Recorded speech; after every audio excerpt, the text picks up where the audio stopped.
Radio Classique. La matinale de Radio Classique avec Pierre Pillet. Bonjour Lucas Aubin. Bonjour Pierre. L'écho du monde, avec vous, les nouvelles formes de conflit, c'est la thématique de la semaine. Elle n'a pas de champ de bataille, pas de char, pas d'uniforme, et pourtant, elle peut paralyser un pays entier.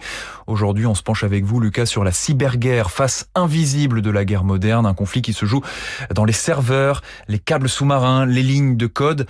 Lucas, d'abord un peu de lexique, c'est quoi exactement une cyberguerre ? Alors, tout simplement, Pierre, donc c'est une guerre déjà menée par voie numérique. Elle oppose des États ou parfois des groupes non étatiques à travers des attaques informatiques.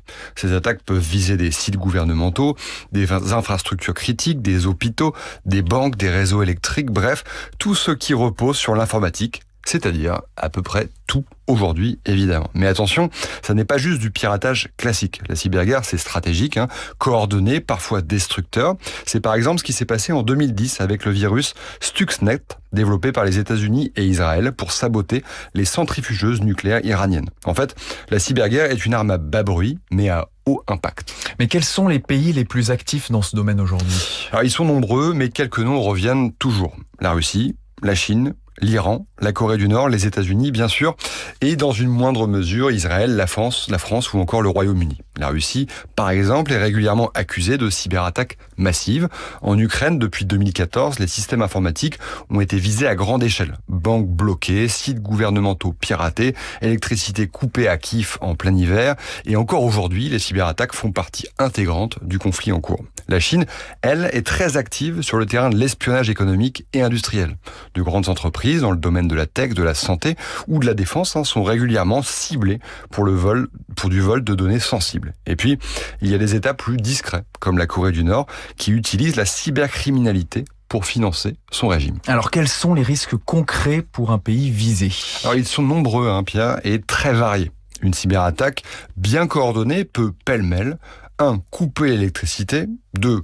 Paralyser un hôpital, par exemple, 3. Geler des comptes bancaires, 4. Perturber une élection, et 5. Détruire la confiance en des institutions. Prenez l'exemple des élections américaines de 2016. Selon les services de renseignement américains, des hackers russes ont tenté d'influencer les résultats par la désinformation, mais aussi en ciblant des bases de données électorales. Même si l'impact direct reste débattu, la méfiance envers le processus démocratique s'est installée.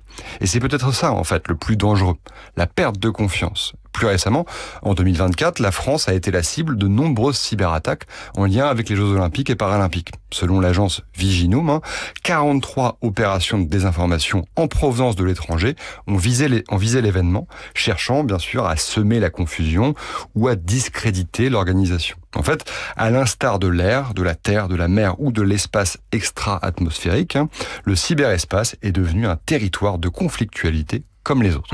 Mais face à ces menaces, quelle action possible, Lucas ? Qu'est-ce qu'on peut faire ?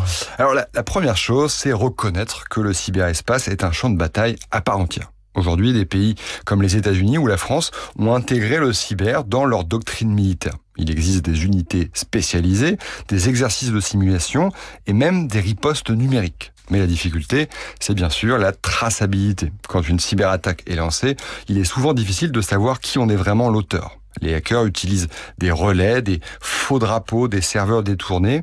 Résultat, il est très compliqué de répliquer sans risquer d'erreur ou d'escalade. Enfin, il y a une dimension préventive. Mieux protéger ses réseaux, former les agents publics, éduquer la population à la cybersécurité et à plus long terme, essayer de bâtir un cadre juridique international pour limiter les dérives. Pour l'instant, ce cadre est embryonnaire et la cyberguerre avance plus vite que le droit.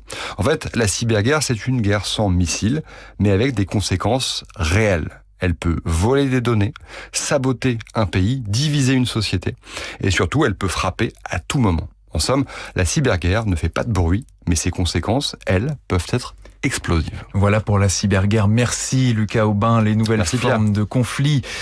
C'est votre thématique cette semaine sur Radio Classique dans l'écho du monde, à retrouver en podcast sur l'application et le site internet.